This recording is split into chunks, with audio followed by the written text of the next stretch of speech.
ইনি great hornbill, আমাদের north বেঙ্গলের ধনেশ। আজকে আমি যে জায়গাটা যাচ্ছি তার নাম হচ্ছে আপার গৈরিগাঁও।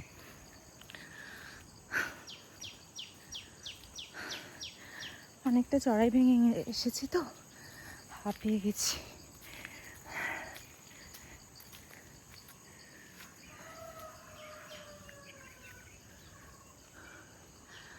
আজকে বর্ষাকাল হলেও বৃষ্টি হচ্ছে না, মানে এখন বৃষ্টি হচ্ছে না। পাহাড়ে আবার বলা যায় না কখন বৃষ্টি শুরু হয়ে যাবে। এটা হচ্ছে এনাদের মোনাস্ট্রি। হ্যাঁ, সাংঘাতিক কিছু আশা করার নেই। এটা ছোট্ট গ্রাম্য মোনাস্ট্রি। বুদ্ধ পূর্ণিমায় খুব সুন্দরভাবে সাজানো হয়, আর তখন খুব সুন্দর লাগে দেখতে। এখন বন্ধ আছে, তাই নিয়ে যেতে পারলাম না। আর এটা হচ্ছে চারিদিক।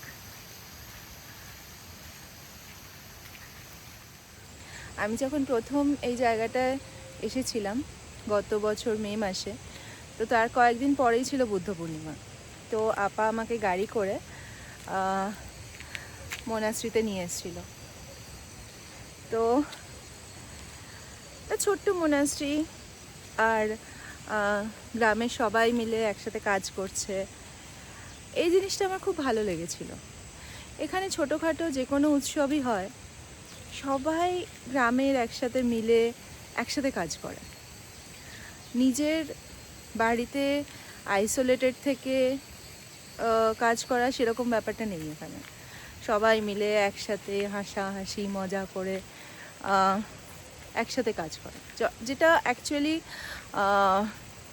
আমাদেরও ছিল। কিন্তু একটা সময় যখন আমাদের দুর্গাপূজা হতো অথবা নবান্ন, এখন তো নবান্ন শুধু গ্রামেই হয় আমাদের, শহরে তো আমরা নবান্ন দেখতে পাই না। তো এখানে কিন্তু একটা খুব সুন্দর উৎসব হয় নবান্নতে, খোলেদাই বলে। সেটা ভীষণ ভীষণ অসাধারণ টাইপের হয়। আমি খোলেদাইয়ের ইনস্টাগ্রাম পেজের আর ওয়েবসাইটের লিঙ্ক ডেসক্রিপশন বক্সে দিয়ে দেবো, আপনারা গিয়ে দেখতে পারেন। কিন্তু যে কথাটা বলছিলাম অ্যাকচুয়ালি, যে এখানে সব কিছুই সবাই মিলে করে, আর তার জন্য এই জিনিসটা এত বেশি আনন্দের হয়। আমার এক এক সময় মনে হয় যে আমি সত্যি খুব ভাগ্যবতী যে একটা র্যান্ডাম সপ্তাহ আনতে আমি এমন সুন্দর জায়গায় হাঁটতে পারছি, এত পাখি দেখতে পাচ্ছি।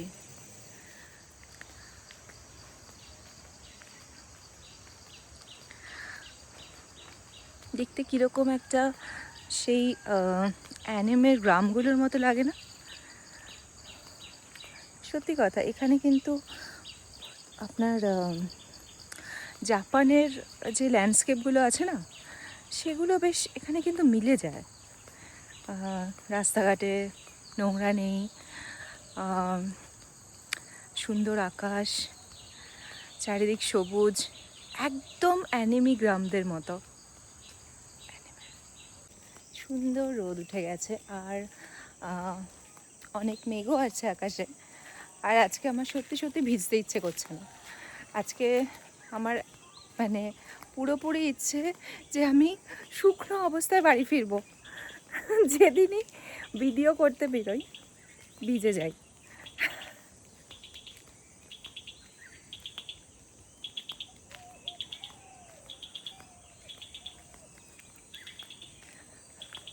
আমি জানি না ওটা কি পাখি, কিন্তু কিছু একটা তো পাখি বটেই।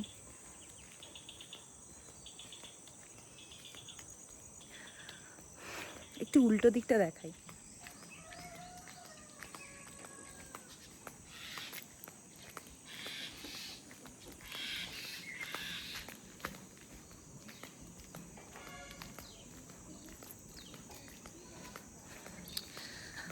এখানকার স্টেট বাস।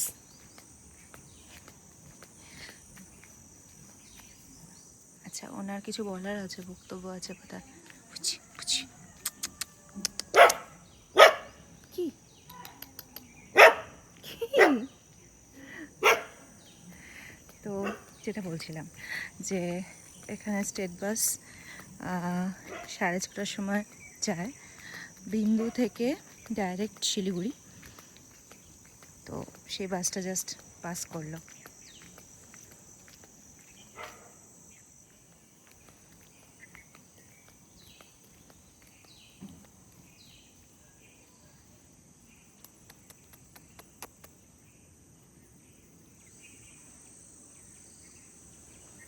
আচ্ছা আচ্ছা আচ্ছা, আচ্ছা আচ্ছা আচ্ছা আচ্ছা আচ্ছা, বুঝু বুঝু, আচ্ছা।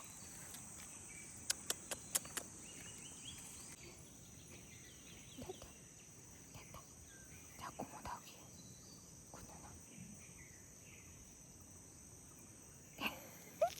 বলতে বলতে হাই তুলেছে, এখনো ওর ঘুমই ভাঙেনি ঠিক করে, বেচারা। আহা গো, যাও ঘুমাও ঘুমাও, যাও বাড়ি যাও গিয়ে, বাড়ি যাও ঘুমাও গিয়ে। ওলে বাবালে।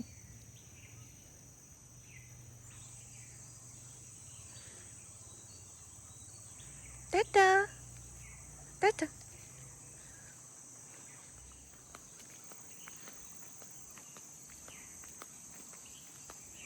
এখানে রাস্তার ধারে এত সুন্দর ফুল ফুটে থাকে যে কি বলবো। আমাদের ওখানে এত কষ্ট করি আমি গাছগুলোকে বাঁচাতে, কিন্তু একটা গাছকেও আমি ঠিকমতো বাঁচাতে পারি না।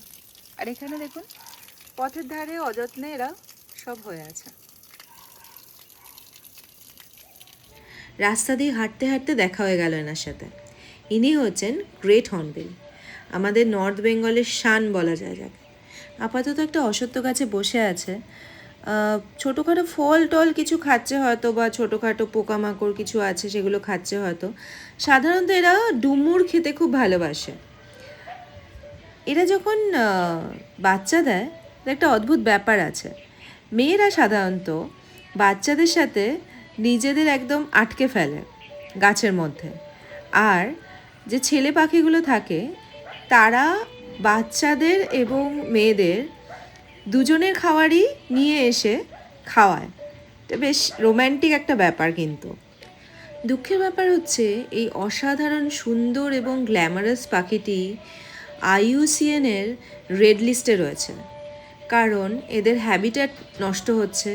আমরা গাছ কেটে বিভিন্ন হোমস্টে, বিভিন্ন বাড়ি বানিয়ে ফেলছি, তার ফলে ওরা থাকার জায়গার ওদের অভাব হচ্ছে, খাওয়ার জায়গার ওদের অভাব হচ্ছে, ওরা আস্তে আস্তে হারিয়ে যাচ্ছে। আমার কোথাও মনে হয় যে আমরা ওদের কথাও একটু ভাবতে পারি কখনো কখনো।